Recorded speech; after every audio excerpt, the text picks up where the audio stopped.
Hello everyone, I know it's been a while since I've done one of these, but I'm finally back and at it again with a deck profile this time. So in today's video, I'm going to be taking a look at Entei, which is a deck that I've been having a lot of fun with over the last few days. Admittedly, I'm cautiously aware this is more of a Brilliant Stars kind of deck list, but it is playing Astral Radiance Heatran, so I think it sort of counts, if that makes sense. I think it sort of counts. It's a pass in my book as I build up a collection, because I haven't been playing so much the last few days.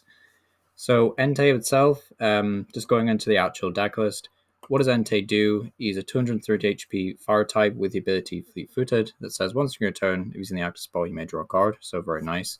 And then Burning Rondo does 20, and then 20 more for each bench Pokemon, both yours and your opponent's. So this initially doesn't sound that threatening, but you will find out with a lot of matchups that you'll have 3 to 4 Pokemon on your bench at most times in the game, and your opponent will also be, so as long as they're playing something that's fairly aggressive, they tend not to play around Burning Rondo unless it's a competitive environment. So they will likely just overbench, and then Burning Rondo can do massive damage. And then, of course, we have Choice Belt down here, just above that damage a bit more.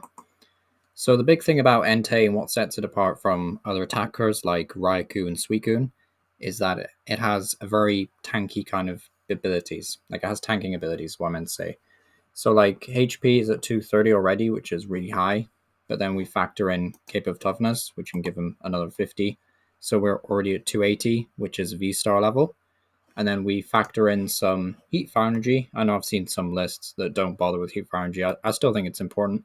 This gives you an extra 20 HP, so all of a sudden you're at 300. So yeah, and obviously you can have more than one of these attached to a Heatran, so you can have as much as 320 hit points and stuff. So most of the time you'll only have around 280 though, because Magma Basin, which is one of the key ways to accelerate energy in this deck, places 2 damage counters, so it knocks us down by 20 HP, which is a bit unfortunate, but it's still a really good stadium card, especially for this deck.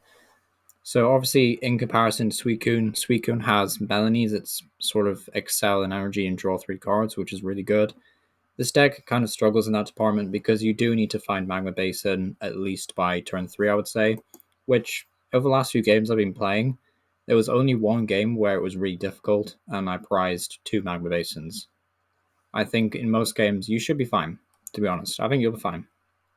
So yeah, Magma Basin has great synergy powering up Heatran, not Heatran, sorry, Entei, but it does have also synergy regarding our other attackers. So the other one to watch out for is, of course, Moltres, with the attack Inferno Wings doing 20 damage, and then if it has any damage counters, so Magma Basin, it will do 90 damage instead. So typically, this isn't a very good attacker in most matchups. What it is good for, though, is taking out Sobbles, Coughings, stuff that can evolve, things like that. Maripes, Bidoofs, cards, just cards like that evolve up, really, and they're single prizers, as well as stuff like finishing off Vs if you have a choice belt attached to this guy, so we're doing 120, which doesn't sound like an awful lot of damage in today's format, but then you consider that Burning Rondo is never really doing a set amount of damage, so as long as you've been able to do at least a good chunk of damage with Entei beforehand, and then potentially you will do a big chunk of damage with Entei after Moltres, then it actually makes a lot of sense to play it. I am playing 2 copies. I've often wondered if this list doesn't need to, because it's just like kind of irrelevant in a lot of matchups, but it does help a lot, especially against Miltank stuff. So yeah, I still keep Moltres in the list. Radiant Heatran is the other card that's really worth talking about. I still think this card has a lot of merits. It's easily the most hated out of the Radiant Pokemon. If for whatever reason you can't get a hold of Radiant Heatran, obviously the Howlucha is really good in this deck, because it just gives you a plus 30 boost versus VMAXs, and you need that damage. And then the Radiant Greninja also has synergy with Magma Basin, so it's a weird deck where all 3 Radiant Pokemon can be played. But yeah, I will say this: Raging Blast, though, really underrated. So 70 damage for each damage counter on this Pokemon. And the thing is, the argument people have against playing Heatran is people think, oh, they'll just boss up Heatran and kill it. Well, that's exactly what you want them to do most times, because Heatran isn't there to take games, basically. He's not there. I mean, he can take games, but he's not really there for that. He's actually a distraction. He's the kind of Lily's Pokédoll, if you will, but you kind of act tough and force them to essentially boss up a one prizer. So what you kind of do is you use Magma Basin to power this guy up, and if you do get him attacking, he is respectable, and it is damage that is needs to be feared and respected. So Raging Blast, if he has 2 damage counters, is going to be doing 140, which is really solid. And then if he has 4 damage counters, so you've used Magma Basin twice, he'll be doing 280, which will just one hit KO V stars. So yeah, pretty nuts. And obviously, if you have Choice Belt, you can reach 310 and one hit KO Mew. So yeah, very threatening, and that is very possible, over the course of 2 turns, and very easy to pull off. However, even if your opponent just bosses Radiant Heatran and removes them out of the game, that means they're not attacking your Entei, they're not taking 2 prize cards, they're essentially skewering their own prize trade. They've essentially played a boss just to take a prize. So I do like Heatran in that regard as well. And a lot of the times my opponent really does have to choose between, do they knock out my Entei, do they boss up a Zarda or a Crobat or something, or do they get rid of the threat, or do they even take out my Draw Engine? There's so many options that opponent has to think about. I know I've spent a lot of time on Heatran already, but it is sort of worth bearing in mind. So Bibarel Bidoof, this is an interesting one. It went from 3-2 just because I think getting the Bidoof, correct the first time, Bidoof on the bench is important in the early game. Honestly, what I've found with this line is that whenever I try to remove it and turn like Entei into a weird, almost quad hammers kind of build, the deck just feels really inconsistent. Even with the Burning Rondo ability, I still think you need Bibarel. It's really good. You could play Inteleon, but Inteleon takes up so much room. You just have no room for other stuff like Magma Basin and Capes. So I think Bibarel is definitely worth it with the Industrious Incisors, which is a really good ability. And then looking at some other good goons, we have, say goons are just Pokemon, but hey ho.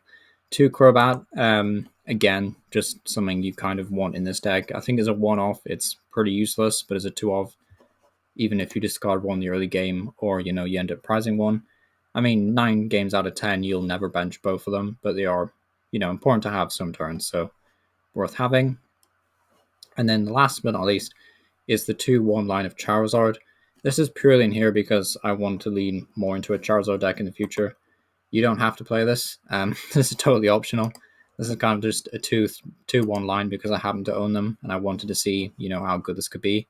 But I think it's pretty clear that this needs to be its own kind of archetype, either as a 2-2 line in here or a 3-3 line or something, or a 3-2 line. But yeah, Charizard V-Star, good attacker, not really had a chance to shine in the games I played because, yeah, most of the focus is on Entei himself. But yeah, but these 3 deck slots are very optional. It does give you access to a V-Star power though, which is nice. But yeah, still very optional. So moving on to the trainers, there is a 1 Echoing Horn. So Echoing Horn, it will allow you to fish out a basic Pokemon. So in a lot of matchups, our opponent will have like a 2 prizer such as Crobat or maybe Galarian Moltres V that has a relatively low amount of hit points, at least compared to a V-Star. And because we're not playing stuff like Ludicolo, we can't actually reach high damage all that frequently.